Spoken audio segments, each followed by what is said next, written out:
નમસ્કાર, હું doctor Nidhikumar Patel, consultant neuro and spine surgeon છું અને સી હોસ્પિટલ રાજકોટ ખાતે પ્રેક્ટિસ કરું છું. આજે આપણી સાથે જયાબેન અને એમના સન નવનીતભાઈ બોરડ છે, જેઓ અમરેલીથી છે. મને 4 થી 5 મહિના થા ખાલી સડી જતી હતી એક જમણા પગે.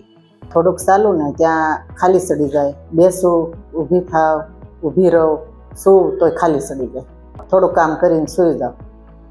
તો જયાબેનને કમરમાં તકલીફ હતી, જે અમરેલી અને ભાવનગરના ડોક્ટર્સ દ્વારા MRI દ્વારા જાણવા મળ્યું હતું કે કમરના ચોથા અને પાંચમા મણકાની ગાદી બહુ મોટી એવી બહાર આવી ગઈ હતી, જેના લીધે જે નસ કરોડરજ્જુમાંથી નીકળતી હોય એમાંની ચોથા નંબરની નસ ઉપર દબાણ કરતી હતી, જેથી તેમને રેફરન્સ મળ્યો અને તેઓ રાજકોટ સી હોસ્પિટલ ખાતે આવ્યા. અમે જયાબેનનું ઓપરેશન ગઈકાલે બપોરે એન્ડોસ્કોપિક ટેકનોલોજી દ્વારા કર્યું, જે એક સૌથી એડવાન્સ કીહોલ ટેકનોલોજી છે, જેમાં એન્ડોસ્કોપ એટલે કે 8 મિલીમીટરનું એક ઇન્સ્ટ્રુમેન્ટ બોડીમાં અંદર સ્પાઇનમાં ઊંડે ઉતરી અને એમાં અંદરથી આપણને ક્લિયરિટી સાથે ઓપરેશન માટે ફિલ્ડ આપે છે અને બહુ 1 સેન્ટીમીટર કરતાં પણ નાના ઝીણા એવા ચેકાથી ઓપરેશન થાય છે. તો ગઈકાલે સાંજે ઓપરેશન પત્યું છે અને આજે આપણે એમની સાથે સાંભળીએ કેવું લાગે છે ઓપરેશન બાદ.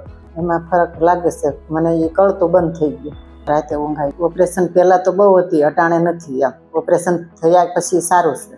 અત્યારે ઓપરેશનનો દુખાવો પણ નહિવત એવો છે. પેરાસિટામોલ જેવી સામાન્ય ગોળીની પણ જરૂરિયાત નથી.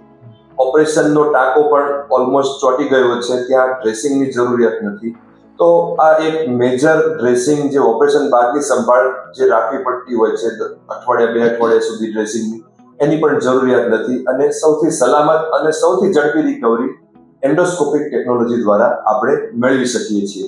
તો સ્લીપ ડિસ્ક, સાયટિકા, સ્પોન્ડાઇલોસિસ, આ બધી જ બીમારીઓની સારવાર માટે સૌથી શ્રેષ્ઠ અને સૌથી એડવાન્સ કીહોલ ટ્રીટમેન્ટ હવે રાજકોટમાં સૌરાષ્ટ્ર ખાતે પણ અવેલેબલ છે અને કોસ્ટ પણ નોર્મલ સર્જરીના જેટલો જ રહેતો હોય છે.